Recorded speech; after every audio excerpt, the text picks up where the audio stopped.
నమస్తే ఫ్రెండ్స్, నేను మీ Shravani Harsha. Welcome back to our channel. ఇవాళ మన కథ ప్రతీకారం. కథని చివరి వరకు వినండి. నచ్చితే కనుక ఖచ్చితంగా తప్పకుండా ఒక్క లైక్ చేయండి. ఈ కథ పైన మీ విలువైన స్పందనని కామెంట్ రూపంలో మాకు తెలియజేయండి. కొత్తవారు ఎవరైనా చూస్తున్నట్లయితే మన ఛానల్ని సబ్స్క్రైబ్ చేసుకోండి. అంతేకాకుండా యూట్యూబ్లో కొత్తగా వస్తున్న హైప్ ఆప్షన్ని క్లిక్ చేసి హై పాయింట్స్ ఇవ్వడం మాత్రం అస్సలు మర్చిపోకండి. మీరు ఇచ్చే లైక్లు, షేర్లు, కామెంట్లు, ఇంకా ఈ హై పాయింట్స్ అనేవి మరెన్నో మంచి మంచి కథల్ని మీ ముందుకు తీసుకురావడానికి, మీకు చదివి వినిపించడానికి నాకు ఎంతగానో ప్రోత్సాహాన్ని ఇస్తాయండి. మరైతే ఇప్పుడు మనం కథలోకి వెళ్ళిపోదాము. శ్యామల, ఆనంద్ ఇద్దరూ చాలా రోజుల నుంచి ప్రేమించుకుంటున్నారు. వాళ్ళ ప్రేమ విషయం పెద్దవాళ్లతో చెప్పి ఆ ప్రేమను పెళ్లి దాకా తీసుకెళ్లారు. ఆ రోజు పెళ్లి మండపంలో శ్యామల, ఆనంద్ర పెళ్లి జరుగుతూ ఉంది. అక్కడున్న వాళ్ళందరూ చాలా సంతోషంగా ఉన్నారు. కానీ శ్యామల వదిన మాలిని మాత్రం చాలా కోపంతో, శ్యామల మీద పగతో రగిలిపోతూ ఉంది. ప్రతీకారం తీర్చుకునే అవకాశం దొరికితే బాగుండు అని ఆలోచిస్తూ ఉంది. తను ఆలోచించినట్టుగానే మాలినికి శ్యామల మీద ప్రతీకారం తీర్చుకునే అవకాశం దొరికింది. శ్యామల పెళ్ళయి 7 ఏళ్లు గడిచేసరికి తన భర్తని పోగొట్టుకుని 2 బిడ్డలతో పుట్టింటిని ఆశ్రయించింది. శ్యామల తల్లిదండ్రులిద్దరూ అప్పటికే చనిపోయారు. పుట్టింట్లో తనకంటూ మిగిలింది తన అన్నయ్య ఇంకా వదినలు మాత్రమే. శ్యామల వదిన మాలిని శ్యామలకి తమ ఇంటికి సమానంగా ఆనుకుని ఉన్న ఒక చిన్న పాడైపోయిన గదిని వాళ్ళు ఉండడానికి ఇచ్చింది. ఆ గది మనుషులు ఉండడానికి అస్సలు పనికిరాదు. వర్షాకాలం అయితే చాలు ఆ ఇంటి పైకప్పు నుంచి నీళ్లు కూడా కారి ఇల్లంతా తడిచిపోతూ ఉంటుంది. అసలు ఎప్పుడు ఆ పైకప్పు విరిగి మనుషుల మీద పడుతుందో ఎవ్వరికీ తెలియదు. అలా ఉంటుంది ఆ గది. కానీ శ్యామలకి వేరే దారే లేదు. ఇప్పుడు తన వదిన ఇచ్చిన ఆ గదిని కాదంటే కనీసం తన తల మీద ఒక కప్పు కూడా లేకుండా రోడ్ల మీద, పార్క్ బెంచీల మీద తను, తన పిల్లలు బ్రతకాల్సి వస్తుందన్న విషయం శ్యామలకి తెలుసు. అందుకే మౌనంగా ఆ గదిలోనే ఉండడానికి ఒప్పుకుంది శ్యామల. తన సొంత చెల్లెలు అలాంటి పరిస్థితుల్లో ఉన్న భార్యకి ఎదురు మాట్లాడి తనకి తన ఇంట్లో ఆశ్రయం ఇవ్వడానికి ప్రకాష్కి అవకాశమే లేదు. ఆ ఇంట్లో మాలిని చెప్పినట్టుగానే సమస్తము జరగాలి. ఎవ్వరు మాట్లాడినా సరే మాలినికి ఇష్టం ఉండదు. ప్రసాద్ని ఎప్పుడో తన చేతుల్లో కీలుబొమ్మగా మార్చేసుకుంది మాలిని. శ్యామలకి 2 కూతుర్లు కూడా ఉన్నారు, రాణి ఇంకా పావని. వాళ్ళిద్దరూ ఆ ఇంటి ప్రాంగణంలోనే ఆడుకుంటూ ఉండేవాళ్ళు. శ్యామల ఆ పాడుపడిపోయినట్టున్న ఇంట్లో తలదాచుకున్నందుకు గాను మాలిని తన ఇంటి పనులన్నీ శ్యామలతోనే చేయించుకునేది. ఇంటికొచ్చిన వాళ్లతో కూడా శ్యామలని మా పని మనిషి అని పరిచయం చేసేది. సమయం గడిచే కొద్దీ శ్యామల పరిస్థితి మరింత దిగజారుతూ వచ్చింది. ఎందుకంటే మొదటి నుంచి మాలినికి శ్యామల అంటే అస్సలు నచ్చదు. వాళ్ళిద్దరికీ మధ్యలో పాత శత్రుత్వం కూడా ఉంది. కొన్ని రోజులు గడిచాక శ్యామల మాలినితో, వదినా నాకు కొంచెం డబ్బులు ఇస్తావా? నా పెద్ద కూతురు రాణిని స్కూల్లో చేర్పిద్దాం అనుకుంటున్నాను, కొంచెం దయ చూపించండి వదినా అంటూ అడిగినప్పుడు మాలిని కోపంగా, మీ ముష్టి బ్రతుకులకి మళ్ళీ మీ కూతురికి చదువు కూడా అవసరమా? తనకి ఇంటి పనులు నేర్పించు. ఇల్లు ఊడ్చడం, తుడవడం, అంట్లు తోమడం లాంటి పనులు నేర్చుకుంటే తనకి భవిష్యత్తులో ఆ పనులన్నా పనికొస్తాయి. చదువుకుని ఏం చేస్తుంది? అదేమైనా ఉద్యోగాలు చేసి ఊళ్ళెడుతుందా నువ్వు చదివించే చదువుకి అని చెప్పినప్పుడు శ్యామల మౌనంగా ఉండిపోయింది. ఉదయం నుంచి శ్యామల మాలిని వాళ్ళ ఇంట్లో అన్ని పనులు చేసేది. అంతేకాకుండా మధ్యాహ్నం పూట మాలిని పాదాలు కూడా నొక్కేది. శ్యామల 4 డబ్బులు సంపాదించుకోవడం కోసం వేరే వాళ్ళ ఇళ్లల్లో పనులు కూడా చెయ్యాలి అని అనుకుంది. అదే విషయం తన అన్నయ్యను కూడా అడిగింది. అప్పుడు మాలిని, మీ చెల్లెలకి మన ఇంట్లో పనులే సరిపోతున్నాయి, ఇక వేరే వాళ్ళ ఇళ్లలో పనులు చేసేంత తీరిక ఎక్కడుంది? అయినా ఈ శ్యామల వేరే వాళ్ళ ఇళ్లలో పనులు చేస్తే జనాలందరూ మన గురించే తప్పుగా మాట్లాడుకుంటారు అంటూ చెప్పింది. ప్రసాద్ కూడా మౌనంగా ఉండిపోయాడు. శ్యామల భర్త ఒక యాక్సిడెంట్లో మరణించాడు. ఆ తరువాత శ్యామల అత్తగారు శ్యామలని పిల్లలతో సహా ఆ ఇంట్లో నుంచి గెంటేశారు. 2 ఆడపిల్లలతో ఎటు వెళ్లాలో తెలియక శ్యామల ఇలా వేరే దిక్కులేక తన అన్నయ్య ఇంటిని ఆశ్రయించింది. శ్యామల మాలిని పాదాలు నొక్కేటప్పుడు కూడా నీ చేతుల్లో జీవం లేనట్టుగా ఏంటా నొక్కడం, సరిగ్గా నొక్కు అంటూ విసుక్కుంటూ ఉండేది మాలిని. మాలినికి కూడా ఒక కూతురుంది. తనకిప్పుడు 13 సంవత్సరాల వయసు. తన తల్లి తన అత్తతో అలా మర్యాదగా ప్రవర్తించడం చూసి తను ఆ విషయం చూసినప్పుడల్లా తనకి చాలా బాధగా అనిపిస్తూ ఉండేది. ఎప్పుడూ మాలిని శ్యామలని అవమానపరచడానికి, పిల్లల విషయంలో కూడా ఎప్పుడూ పిల్లల్ని తక్కువ చేసే మాట్లాడడానికి ప్రయత్నిస్తూ ఉండేది. ఆ రోజు రాత్రి కుండపోతగా వర్షం కురుస్తూనే ఉంది. శ్యామల వాళ్ళుంటున్న ఇంటి గది పైకప్పుకి మొత్తం రంధ్రాలే ఉండడంతో వర్షం నీళ్ళన్నీ లోపలికింట కారుతూ ఉన్నాయి.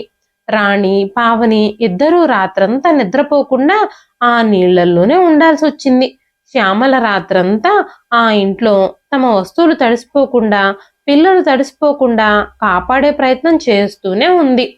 ఆ ప్రయత్నాలన్నింటిలో తను ఓడిపోతూనే ఉంది. తమ ఇంటి కిటికీ లోపల నుంచి మాలిని ఈ విషయం అంతా చూస్తూనే ఉంది. కానీ ఆ పిల్లల మీదైనా సరే కొంచెమైనా జాలి పడలేదు తను.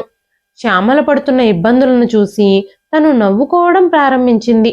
అలాంటి పరిస్థితుల్లో ఉన్న ఒక మనిషిని చూసినప్పుడు ఎదుటి మనిషికి నవ్వెలా వస్తుందో ఎవ్వరికీ అర్థం కాదు. మరుసటి రోజు ఉదయం శ్యామల మాలిని ఇంటికొచ్చినప్పుడు తన బట్టలన్నీ వర్షంలో నానిపోయి ఉన్నాయి. జుట్టు నుంచి కూడా నీళ్ల చుక్కలు పడుతూ ఉన్నాయి. అప్పుడు మాలిని తలుపు తెరిచి, నువ్వు ఇలాంటి స్థితిలో ఇక్కడికి ఎందుకు వచ్చావు? మా ఇంట్లో వాళ్ళందరినీ కూడా అనారోగ్యానికి గురి చేయడానికి వచ్చావా అనగానే శ్యామల, వదినా, రాణికి జ్వరంగా ఉంది. రాత్రంతా వర్షంలో తడిచిపోయింది తను. అందుకే తనకి జ్వరం వచ్చింది.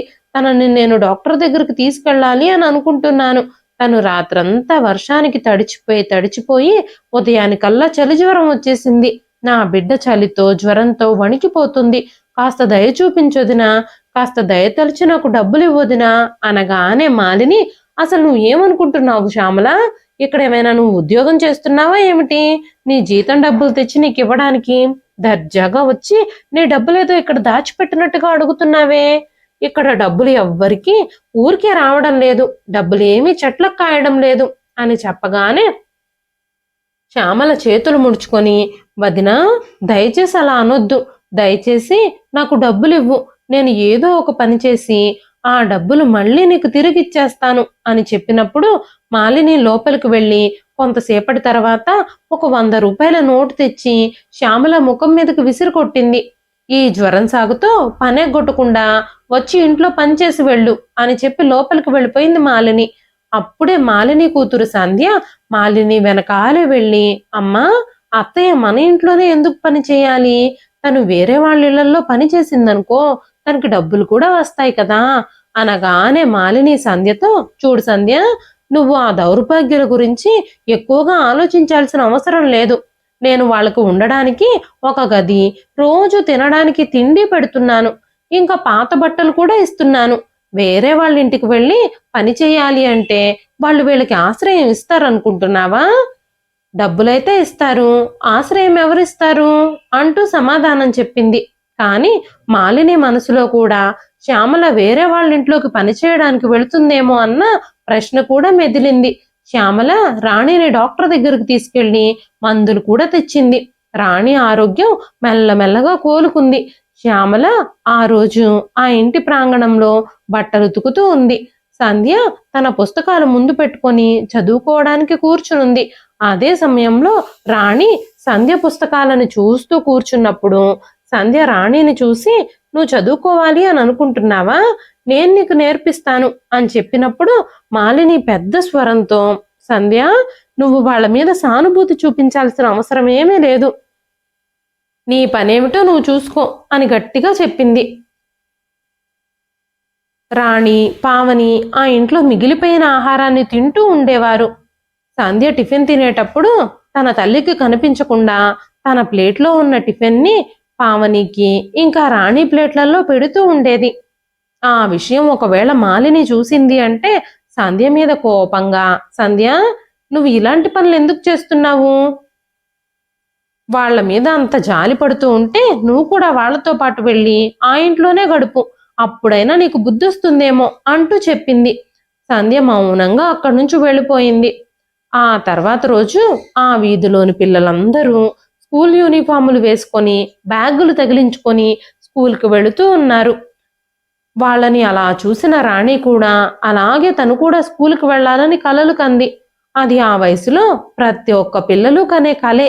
కానీ మాలిని మాత్రం శ్యామలతో పాటు రాణితో పావనితో కూడా చిన్న చిన్న పనులన్నీ చేయిస్తూ ఉండేది. శ్యామల ప్రతిరోజు ఆ ఇంట్లో పనులన్నీ చేసేది.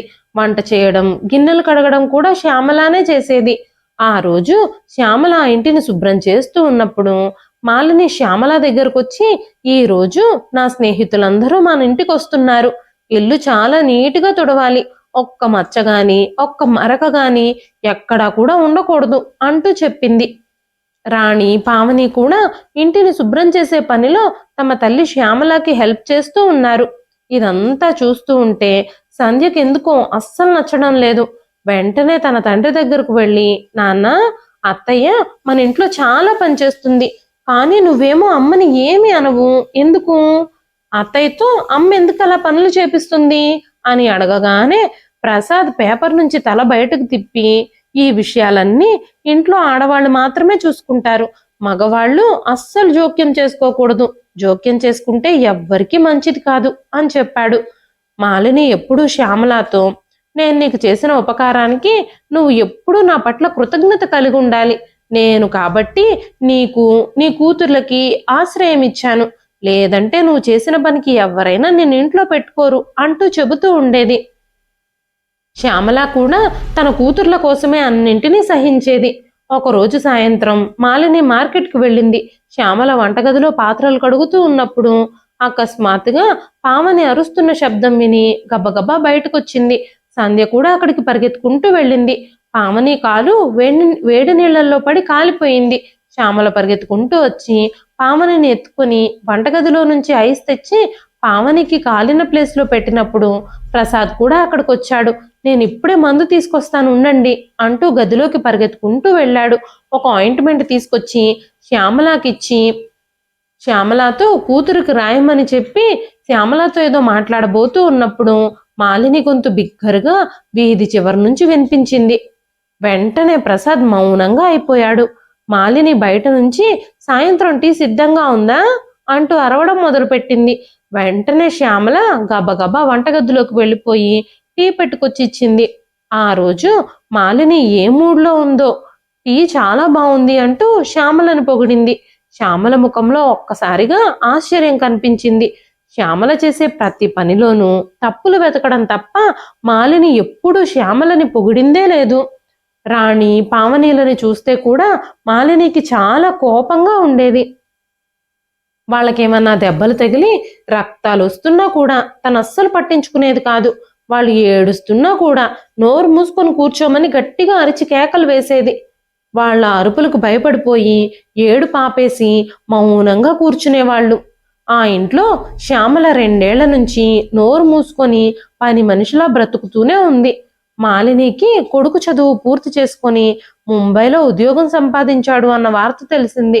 ఒకరోజు మాలిని కొడుకు శేఖర్ తన తండ్రి ప్రసాద్కి ఫోన్ చేసి, నాన్న, నేను నా మొదటి జీతాన్ని అందుకున్నాను, ఆ జీతం డబ్బుల్ని మీ అకౌంట్లోకి పంపిస్తున్నాను, నువ్వు అమ్మ ఆ డబ్బులతో మీకు కావలసినవి ఏవైనా కొనుక్కోండి అంటూ చెప్పినప్పుడు కొడుకు సాధించిన ఆ పురోగతికి చాలా గర్వపడ్డారు ప్రసాద్ గారు. ఆ తరువాత మాలిని కూడా తన మొదటి జీతాన్ని తన తల్లిదండ్రుల కోసం పంపించాడు నా కొడుకు. వాడు సంపాదించడం ప్రారంభించాడు అంటే నాకు చాలా ఆనందంగా ఉంది. మనం ఈ విషయాన్ని సెలబ్రేట్ చేసుకోవాలి. నేను ఇంట్లో ఒక పార్టీని ఏర్పాటు చేస్తాను. మన స్నేహితులని, బంధువులని అందరినీ పిలిచి గ్రాండ్గా పార్టీ ఇద్దాం. మన అబ్బాయి ఉద్యోగంలో సెటిల్ అయ్యాడు అన్న విషయాన్ని అందరికీ తెలిసేలా చేద్దాం అంటూ చెప్పింది. ఇలాంటి అవకాశం మళ్ళీ మళ్ళీ మనకి రాదు కదా అని చెప్పింది మాలిని. నువ్వు సరిగ్గా చెప్పావు మాలిని, ఖచ్చితంగా మనం ఈ విషయాన్ని సెలబ్రేట్ చేసుకోవాలి, మనం ఇంట్లో పార్టీ చేసుకోవాలి అన్నాడు ప్రసాద్. పార్టీ ఏర్పాట్లు కూడా ప్రారంభమయ్యాయి. పార్టీ కోసం అందరినీ ఆహ్వానించడం కూడా మొదలుపెట్టారు. మాలిని పార్టీ కోసం చాలా ఏర్పాట్లు చేస్తుంది.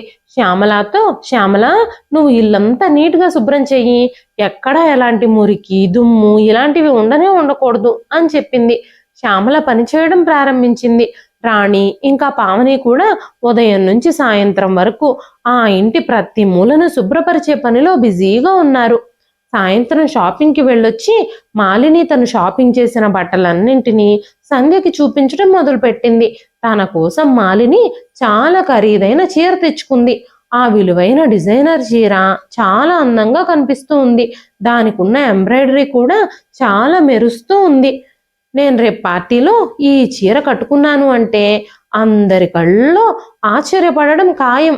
నేను చాలా అందంగా ఉంటాను కదా, అందరూ నన్ను చూసి కుళ్ళుకుంటారు అంటూ అద్దం ముందు నిలబడి చీరని తన భుజం మీద వేసుకొని అటు ఇటు తిప్పుకుంటూ ఆనందంగా చూసుకుంటూనే ఉంది. అలా చూసుకుంటూ ఉన్న మాలినిని శ్యామల దీనంగా చూస్తూ ఉంది. ఎందుకంటే తన ఒంటి మీద ఉన్న బట్టలన్నీ మాసిపోయి ఉన్నాయి. అంతేకాకుండా తన చేతుల్లో చీపురు కూడా ఉంది. తన ముఖమంతా నిరాశతో ఉంది. అప్పుడే సంధ్య మాలిని దగ్గరకు వచ్చి, అమ్మా, నీ పాత చీరల్లో ఏమైనా మంచి ఉంటే అత్తయ్యకి ఇవ్వచ్చు కదా, తన బట్టలు కూడా చాలా పాతగా అయిపోయాయి, మాసిపోయాయి. తనకి పార్టీలో ఏదైనా మంచి చీరిస్తే అది కట్టుకుంటుంది కదా, నువ్వు అలా చేస్తే తను కూడా చాలా సంతోషిస్తుంది అని చెప్పగానే మాలిని కోపంగా, నేను బిచ్చగాళ్ళకి నా బట్టలు ఇవ్వమన్నా ఇస్తాను, కానీ మీ అత్తయ్యకు మాత్రం ఇవ్వను. నేను అసలు ఈ ఇంట్లో తన ఉనికినే సహించలేను. నువ్వు జాగ్రత్తగా ఉండు. ఇంకొకసారి నువ్వు ఈ విషయాల గురించి గనక మాట్లాడితే నేను అస్సలు సహించను, కూతురువని కూడా చూడను అని చెప్పింది. సంధ్య మౌనంగా ఉండిపోయింది. మరుసటి రోజు నుంచి పార్టీ ఏర్పాట్లన్నీ చాలా తీవ్రంగా ప్రారంభించబడ్డాయి. పార్టీకి ఎవరెవరిని పిలవాలి అన్న లిస్టు కూడా తయారు చేసుకుంది మాలిని. సంధ్య ఒక డైరీ తీసుకొని మాలిని ఎదురుగా కూర్చుంది. సంధ్య లిస్ట్ అంతా పూర్తి చేసేసిన తర్వాత ఆ లిస్టులో ఉన్న పేర్లు చదువుతూ శ్యామల పేరు రాగానే మాలిని ఒక్కసారిగా కోపంతో ఆ లిస్టునంతా చించేసి, తను మన ఇంట్లో పని మనిషి మాత్రమే, పనులు చేయడానికే తను వస్తుంది, పార్టీకి తనకి ఆహ్వానం లేదు, నువ్వు మీ అత్తయ్య మీద ఊరికే సానుభూతి పెంచుకోకు, అది నీకే మంచిది కాదు అని చెప్పింది. పార్టీ కోసం ఏమేం ఐటమ్స్ కావాలో ఫుడ్ ఐటమ్స్ లిస్ట్ కూడా రాసుకుంది మాలిని. ఏమేం వండాలో, ఎలా వండాలో ఇన్స్ట్రక్షన్స్ అన్నీ శ్యామలకి ఇచ్చేసింది. రాణి కూడా వంట పనిలో తన తల్లికి సహాయం చేస్తూ కూరగాయల్ని కట్ చేస్తూ ఉంది. పావని చిన్న చిన్న గిన్నెలన్నీ కడుగుతూ ఉంది. ముగ్గురికి ఆ రోజంతా ఒక్క నిమిషం కూడా విశ్రాంతి లేదు. వాళ్ళు అస్సలు విశ్రాంతి లేకుండానే పనిచేస్తూనే ఉన్నారు. అతిథులందరూ వస్తున్నారు. ఎవ్వరూ ఎలాంటి కంప్లైంట్లు చేయడానికి మీరు అస్సలు అవకాశం ఇవ్వకూడదు అంటూ అరుస్తూనే ఉంది మాలిని. మాలిని గొంతు ఆ రోజంతా ప్రతిధ్వనిస్తూనే ఉంది. తన అత్తకి, రాణి, పావనీలకి సహాయం చేయాలి అని సంధ్య కూడా కొన్ని పనులు చేయడానికి వంటగదిలోకి వెళ్ళినప్పుడు మాలిని, నువ్వు వంటగదిలోకి ఎందుకు వచ్చావు, నీకేం కావాలో చెబితే వాళ్ళల్లో ఎవరో ఒకరు తీసుకొచ్చి నీకు ఇస్తారు, నువ్వు నా కూతురువి, నువ్వు ఈ ఇంట్లో పని మనిషిగా గాని ఉండాలనుకుంటున్నావా ఏమిటి, పని మనుషులతో కలిసి తిరుగుతున్నావు, ఈ పనులన్నీ చేయడానికి నువ్వు అసలు ఇక్కడికి ఎందుకు వచ్చావు, ఈ పనులన్నీ నువ్వు చేస్తే సాయంత్రం పార్టీలో నీ మొహం అంతా అలసిపోతుంది, నువ్వు ముందు వెళ్ళి విశ్రాంతి తీసుకో, సాయంత్రం పార్టీ కోసం రెడీగా ఉండు, ఈ వ్యక్తుల మీద సానుభూతి చూపించాల్సిన అవసరం ఏమీ లేదు అంటూ తన చేతిని గట్టిగా నొక్కుతూ చెప్పింది. ఆ మాటలకి సంధ్య భయపడిపోయింది. తొందరగా తన గదిలోకి వెళ్ళిపోయింది. కాసేపటి తర్వాత రాణి, పావని సంధ్య గదిలోకి జ్యూస్ తీసుకుని వెళ్లారు. వాళ్ళిద్దరూ అమాయకంగా సంధ్యతో, సాయంత్రం పార్టీలో మేము చాలా మంచి ఆహారం తింటామా అంటూ చెప్పారు. వెంటనే సంధ్య, మీకు పార్టీలోకి ఆహ్వానం ఉందో లేదో నాకు తెలియదు, కానీ మాతో పాటు కూర్చుని భోజనం చేయడానికి మా అమ్మను ఒప్పించడానికి నేను ప్రయత్నిస్తాను అంటూ చెప్పింది. సాయంత్రం పార్టీ కోసం ఏర్పాట్లన్నీ పూర్తవుతూ ఉన్నాయి. మాలిని ఏర్పాట్లన్నీ సరిగ్గా జరుగుతున్నాయో లేదో అని అన్ని చూసుకుంటూనే ఉంది. అదే సమయంలోనే సంధ్య మాలిని దగ్గరకొచ్చి, అమ్మా, సాయంత్రం మనతో పాటు పావని, రాణి కూడా ఇక్కడే భోజనం చేస్తారు, నువ్వు ఒప్పుకోమ్మా అని చెప్పగానే మాలిని కోపంగా, ఏం మాట్లాడుతున్నావు సంధ్య, నువ్వు ఆ పని మనుషుల్ని తీసుకొచ్చి మనతో సమానంగా కూర్చోబెట్టి భోజనం పెట్టాలా, నువ్వు వాళ్లతో ఎక్కువగా తిరుగుతూ వాళ్ళ మీద ఎక్కువ జాలి చూపించడం మొదలు పెట్టావనుకో, నిన్ను కూడా నేను పని మనిషిలాగానే చూస్తాను. నిన్ను కూడా ఒక పని మనిషిలాగానే చూస్తారు జనాలు. నీకు వాళ్ళ గురించి సరిగ్గా తెలీదు అంటూ సంధ్య తల మీద చెయ్యి వేసి, వాళ్ళ మీద ఎక్కువ జాలి చూపించొద్దమ్మా. ఎక్కడుండాల్సిన వాళ్ళని అక్కడుంచితేనే మంచిది. వాళ్ళు నువ్వు అనుకుంటున్నంత అమాయకులేమీ కాదు అంటూ చెప్పింది. సాయంత్రం పార్టీ మొదలయ్యే సమయం వచ్చింది. అప్పటి వరకు శ్యామల ఇంకా తన 2 కూతుళ్ళు వంటగదిలో పనులు చేస్తూనే ఉన్నారు. ఆ ఇల్లంతా శుభ్రంగా నీటిగా మెరిసిపోతూ ఉంది. మాలిని కూడా తను కొనుక్కున్న కొత్త చీర కట్టుకోవడానికి సిద్ధంగా ఉంది. అదే సమయంలో శ్యామల అక్కడికొచ్చి, వదినా, భోజనాలకి వంటలన్నీ సిద్ధమైపోయాయి. వంటగదిలో నా పనులన్నీ కూడా అయిపోయాయి అని చెప్పినప్పుడు మాలిని అద్దంలో నుంచి తన చూపు కూడా తిప్పుకోకుండా, మంచిది, నీ పనులన్నీ అయిపోయాయి కదా, ఇక నువ్వు ఈ ఇంటి నుంచి వెళ్ళిపో. మీ ఇంటికి వెళ్ళిపో. అతిథులు రావడం కాసేపట్లో మొదలవుతుంది. ఏదైనా అవసరం ఉంటే నేనే నిన్ను పిలుస్తాను. అనవసరంగా మీరు పార్టీ మధ్యలోకి రావడానికి ప్రయత్నించకండి. మీరు అస్సలు ఇక్కడికి రావడానికి వీల్లేదు. వచ్చి పార్టీని చెడగొట్టకండి అని చెప్పింది. చాలా మంది అతిథులకి ఆహారం వండి పనులన్నీ చేయడంతో అలసటతో శ్యామలకి శరీరం అంతా నీరసంగా ఉంది. పావని రాణిల పరిస్థితి కూడా అలాగే ఉంది. మరో పక్క మాలిని అతిథులందరితో సంతోషంగా గడుపుతుంది. ప్రతి ఒక్కరూ తన వైపే దృష్టి సారిస్తున్నారు. అతిథులందరితో మాట్లాడడంతో బిజీగా ఉంది మాలిని. ఆ తర్వాత మాలిని శ్యామలని పిలిచి అతిథులందరికీ ఆహారం వడ్డించమని చెప్పింది. ఉదయం నుంచి వంటగదిలో బిజీగా ఉండడం వల్ల తన బట్టలన్నీ మురికిగా అయిపోయాయి. వంట చేసేటప్పుడు తన బట్టలకి మరకలు కూడా అంటాయి.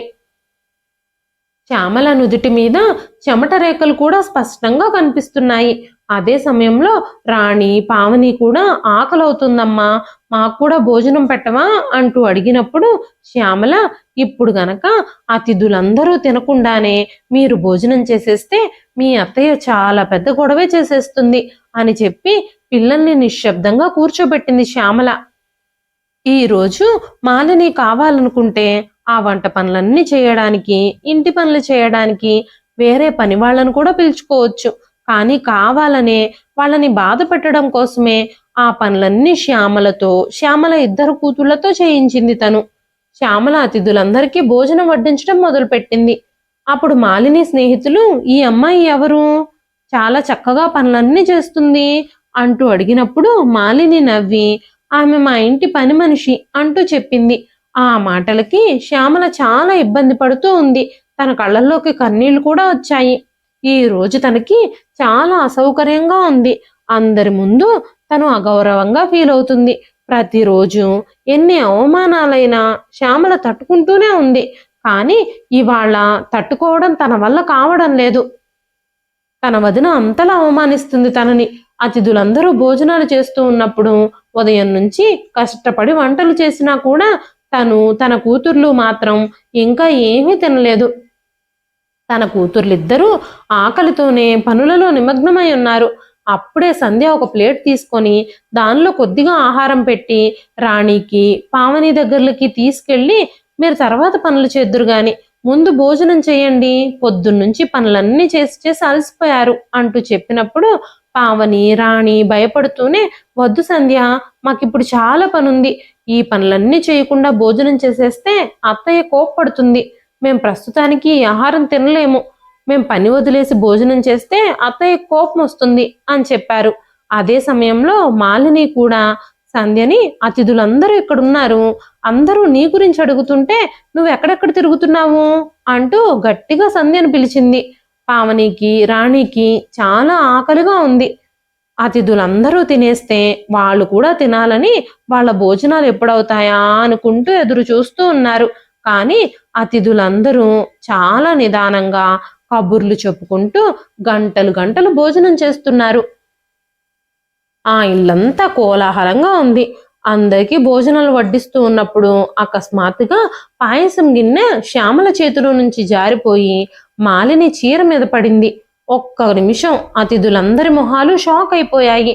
వెంటనే శ్యామల మాలిని వైపు చూస్తూ క్షమాపణలు చెప్పింది. సారీ వదినా, నన్ను క్షమించు, నా చెయ్యి జారిపోయింది అని. కానీ మాలిని ముఖం కోపంతో ఎర్రబడిపోయింది. ఒక గుడ్డ తీసుకొని శ్యామల ఆ చీరని శుభ్రం చేయడానికి ప్రయత్నించింది. అప్పుడు మాలిని కోపంగా శ్యామలని లాగి పెట్టి కొట్టింది. ఇంత ఖరీదైన నా చీరని పాడు చేసి నువ్వు మళ్ళీ ఇంకా శుభ్రం చేస్తానని మాట్లాడుతున్నావా? నేను ఇంత ఖరీదైన చీర కట్టుకున్నానని నువ్వు ఓర్వలేకపోతున్నావు అంది మాలిని. అక్కడున్న ప్రతి ఒక్కళ్ళు షాక్ అయిపోయారు. శ్యామల కళ్ళల్లో కూడా కన్నీళ్ళొచ్చాయి. రాణి, పావని కూడా తమ తల్లిని పట్టుకుని ఏడుస్తూ ఉన్నారు. అప్పుడే శ్యామల, వదినా, ఇప్పటి వరకు నువ్వు నన్ను చాలా అవమానించావు. నువ్వు అందరికీ నన్ను పని మనిషి అని పరిచయం చేశావు. చాలా సంవత్సరాలు నిశ్శబ్దంగా నీ ఇంట్లో పనులు చేసి చేసి నేను అలసిపోయాను. ఇప్పుడు ఈరోజు నేను ఈ అవమానాన్ని తట్టుకోలేకపోతున్నాను. ఈ ఇంటి నుంచి నేను బయటకు వెళ్ళిపోవాలి అని అనుకుంటున్నాను అని చెప్పినప్పుడు సంధ్య శ్యామలని ఆపడానికి ప్రయత్నించింది. వెంటనే మాలిని వాళ్ళని ఆపడానికి ప్రయత్నిస్తే నువ్వు కూడా వాళ్లతో కలిసి బయటకు వెళ్లాల్సి వస్తుంది అంటూ గట్టిగా చెప్పింది. శ్యామల తన 2 కూతుళ్ల చేతిని పట్టుకొని నిశ్శబ్దంగా నడుస్తూ అక్కడి నుంచి బయటకు వెళ్ళిపోయింది. అతిథులందరి ముఖాల మీద చాలా ప్రశ్నలున్నాయి. అక్కడున్న మహిళలందరూ ఒకళ్ళ చెవులలో ఒకళ్ళు గుసగుసలాడుకుంటూ ఉన్నారు. మాలిని మనందరికీ ఆ అమ్మాయిని పని మనిషి అని పరిచయం చేసింది. తనేమో మాలినిని వదినా అని పిలుస్తుంది. అసలు ఇంతకీ ఆ అమ్మాయి ఎవరు అని అందరూ మాట్లాడుకుంటున్నారు. కొందరైతేనేమో అంత ఖరీదైన చీరని ఆ అమ్మాయి ఎలా పాడు చేసేసిందో చూడండి అంటూ మాట్లాడుకుంటున్నారు. ఆ రోజు పార్టీ అలా అందరి మాటల మధ్యలో ముగిసిపోయింది. ఆ తర్వాత రోజు వాతావరణం అంతా నిశ్శబ్దంగా ఉంది.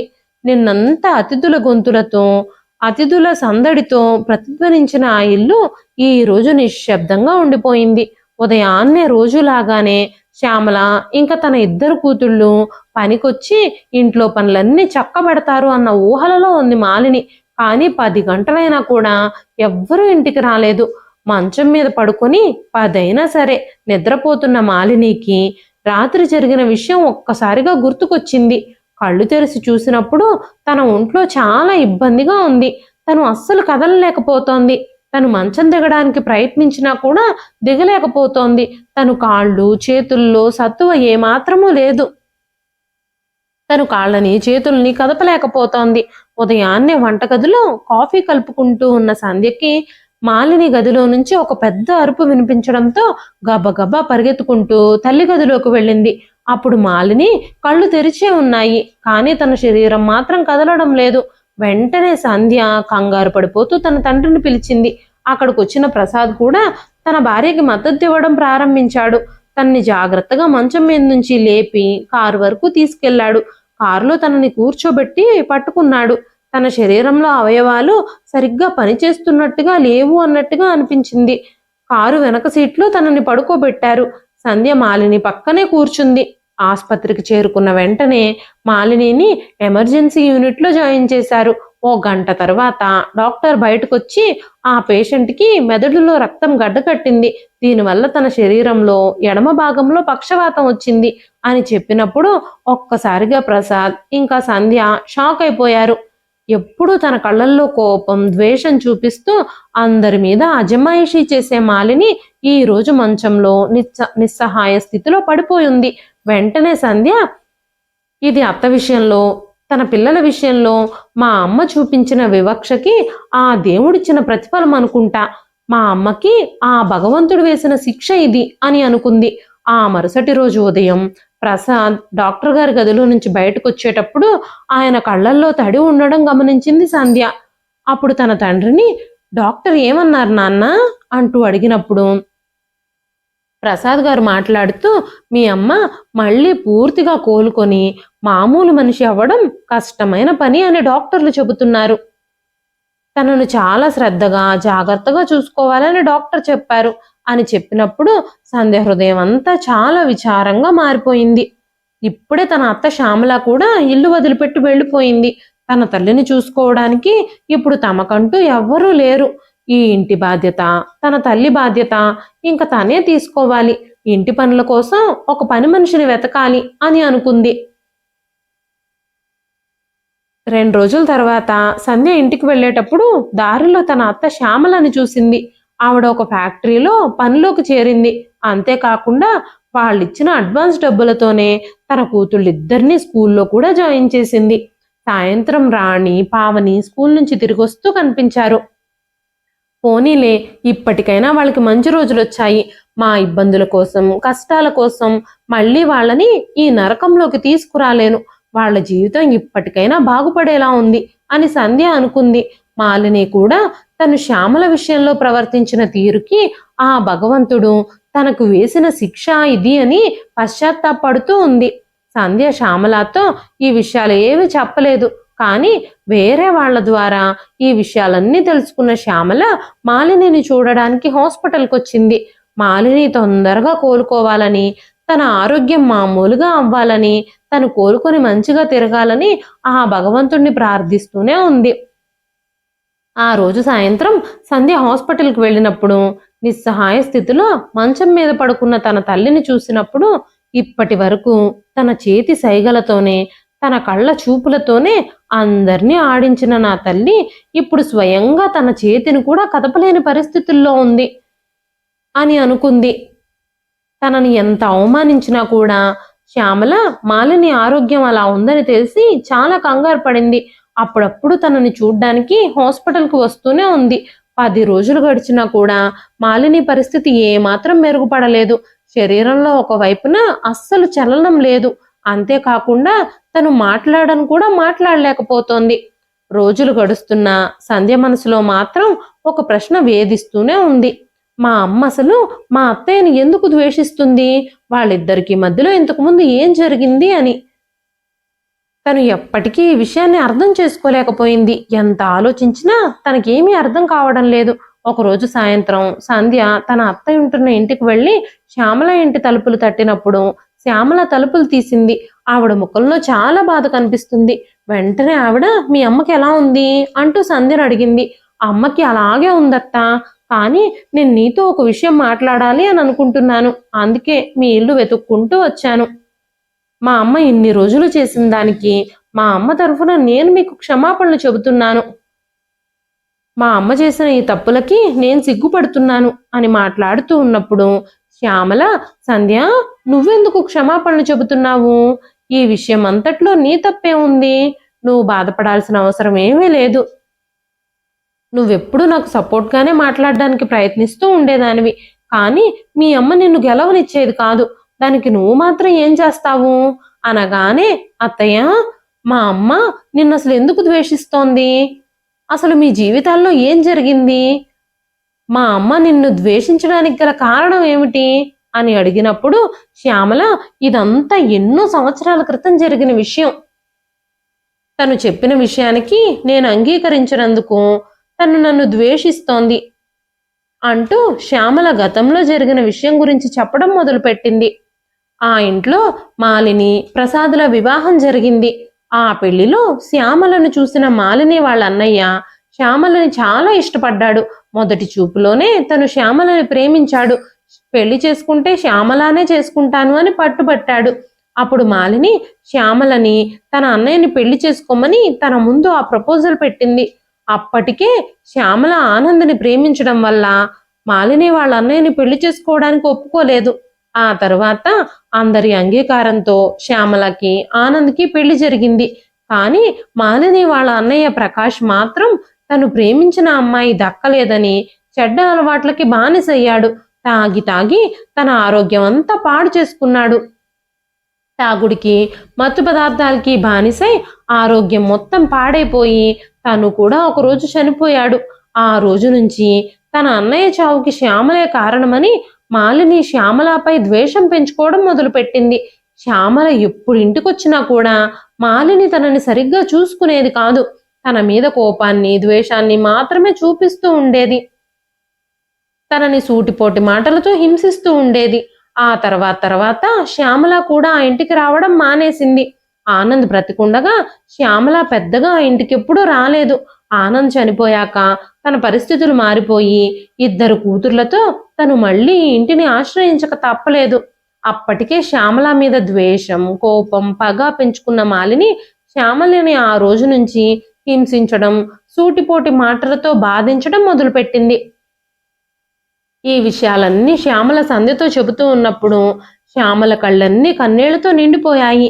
తన ప్రమేయం లేకుండా జరిగిన విషయాలకి శ్యామల ఇప్పుడు శిక్షని అనుభవించాల్సి వచ్చింది. ప్రతి అవమానాన్ని, ప్రతి బాధని తన కూతుర్లిద్దరి కోసమే ప్రతిదీ భరించాల్సి వచ్చింది. అప్పుడే సంధ్య మాట్లాడుతూ, అత్తయ్య, అమ్మ ఇప్పుడు కనీసం మాట్లాడని కూడా మాట్లాడలేకపోతోంది. కానీ తన హృదయంలో ఏం ఆలోచిస్తుంది అనేది నేను ఊహించగలను. మా అమ్మ నీకు క్షమాపణలు చెప్పాలి అని కోరుకుంటుంది. నీలాంటి తల్లులు అరుదుగా ఉంటారు. కూతుర్ల కోసం నువ్వు ఎన్నో అవమానాలు సహించావు. ఇప్పటికైనా రాణి, పావనీల భవిష్యత్తు బాగుండాలని నేను కోరుకుంటున్నాను అని చెప్పింది సంధ్య. వెంటనే శ్యామల, అమ్మ సంధ్య, నువ్వేమీ బాధపడకు. మీ అమ్మకి తొందరలోనే నయమైపోతుంది. తను తొందరలోనే కోలుకోవాలని నేను ఆ భగవంతుడిని ప్రార్థిస్తున్నాను అంటూ చెప్పింది. కొన్ని రోజుల తర్వాత మాలినిని హాస్పిటల్ నుంచి డిశ్చార్జ్ చేశారు. ఆ రోజు శ్యామల మాలినిని చూడ్డానికి ఇంటికి వెళ్ళింది. మాలిని కళ్ళల్లో పశ్చాత్తాప భావం కనిపిస్తోంది. అప్పుడు శ్యామల, వదినా, నువ్వేమీ బాధపడొద్దు. నీ తరఫున నీ కూతురు నాకు క్షమాపణలు చెప్పింది. నేను అన్ని విషయాలు మర్చిపోయాను అంటూ చెప్పినప్పుడు అక్కడే ఉన్న ప్రసాద్ కూడా తన చెల్లెల విషయంలో భార్య మాటలు విని తన మాటకి ఎదురు చెప్పలేక శ్యామల విషయంలో తను ప్రవర్తించిన తీరుకి సిగ్గుపడ్డం మొదలుపెట్టాడు. ప్రసాద్ తల్లిదండ్రులు ఆ ఇంట్లో ఆస్తిపాస్తులలో ఇద్దరికీ సమానంగా వాటా రాశారు. కానీ మాలిని శ్యామల మీద కోపంతో ఆ ఇంట్లో గాని ఆస్తిపాస్తులలో కానీ శ్యామలకు ఒక్క రూపాయి కూడా దక్కకుండా చేసి తనను ఆ ఇంట్లో పని మనిషిగా మార్చేసింది. కానీ ఇప్పుడు ప్రసాద్ లాయర్ని పిలిపించి ఆ ఇంటిని 2 భాగాలుగా చేయాలి అని అనుకుంటున్నాడు. తన చెల్లెలు పొందవలసిన వాటాని న్యాయంగా శ్యామలకి ఇచ్చేయాలి అని అనుకుంటున్నాడు. ఆ తర్వాత రోజే ప్రసాద్ రాయర్ని పిలిపించి శ్యామలకి రావాల్సిన ఆస్తిపాస్తులు, పత్రాలన్నీ శ్యామలకి ఇప్పించాడు. ప్రసాద్ శ్యామలకి ఆస్తి పేపర్లు ఇస్తూ, ఈ ఆస్తిలో నీ వాటా ఇది, ఈ రోజు నుంచి నీకు ఈ ఇంట్లో హక్కు ఉంటుంది అని చెప్పినప్పుడు శ్యామల కళ్ళల్లో కన్నీళ్ళొచ్చాయి. ఈ రోజు నుంచి నువ్వు నిరభ్యంతరంగా ఈ ఇంట్లోనే ఉండొచ్చు, ఈ ఇల్లు నీది అంటూ చెప్పినప్పుడు శ్యామల తన 2 కూతుళ్లతో ఆ ఇంట్లోనే ఉండడం మొదలుపెట్టింది. ఫ్యాక్టరీలో పనిచేస్తూ తన 2 కూతుర్లని చదివించుకుంటూ ఉదయం సాయంత్రం మాలినికి కూడా సేవలు చేస్తూ ఉండేది. మాలిని ఆరోగ్యం కూడా మెల్లమెల్లగా కోలుకుంటూ వచ్చింది. రాణి, పావని కూడా స్కూల్ నుంచి వచ్చాక ఇంటి పనుల్లో తల్లికి సహాయం చేస్తూ ఉండేవారు. అంతేకాకుండా మంచంలో ఉన్న మాలినికి కూడా కావలసినవన్నీ అందిస్తూ ఉండేవారు. మెల్లమెల్లగా మాలిని ఆరోగ్యం కోలుకొని తనకి చిన్న చిన్నగా మాటలు వస్తున్నాయి. అప్పుడు మాలిని శ్యామల చేతులు పట్టుకొని, నీ మంచితనాన్ని చూస్తూ ఉంటే నాకే సిగ్గుగా అనిపిస్తుంది. నీ విషయంలో ఎంతో రాక్షసంగా ప్రవర్తించాను నేను. నీ పిల్లలిద్దరినీ, నిన్ను ఈ ఇంటికి పని మనుషులుగా మార్చాను. అయినా సరే నువ్వు అవేవి మనసులో పెట్టుకోకుండా నన్ను మనస్ఫూర్తిగా క్షమించి నాకు సేవ చేయడానికి మళ్ళీ తిరిగి నా ఇంటికి వచ్చావు.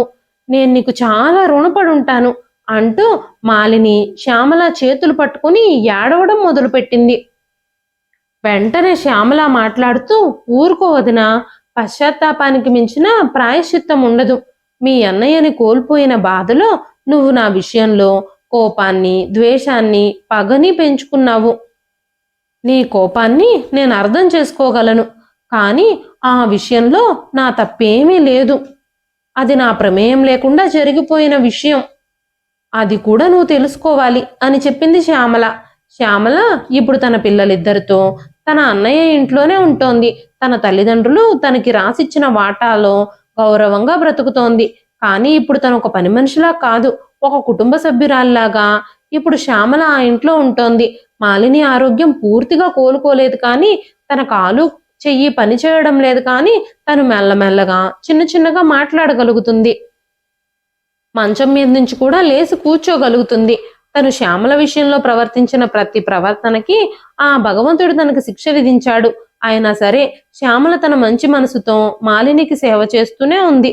ఇప్పుడు ఆ ఇంట్లో ఎవ్వరి మధ్య కోపాలు, ద్వేషాలు, పగలు, ప్రతీకారాలు లేవు. ప్రతి ఒక్కరూ ఒకరినొకరు అర్థం చేసుకుంటూ, ప్రతి పనిని పంచుకుంటూ, ఒకరికొకరు సాయం చేసుకుంటూ ఆ ఇంట్లో బ్రతుకుతూ ఉన్నారు. ఇదండి ఈ రోజు కథ. ఈ కథ మీకు ఎలా అనిపించింది?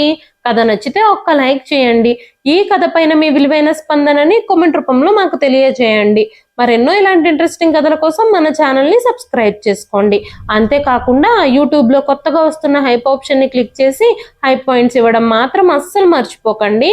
మరొక మంచి కథతో రేపు మళ్ళీ కలుస్తానండి. అంతవరకు సెలవు. ఉంటానండి.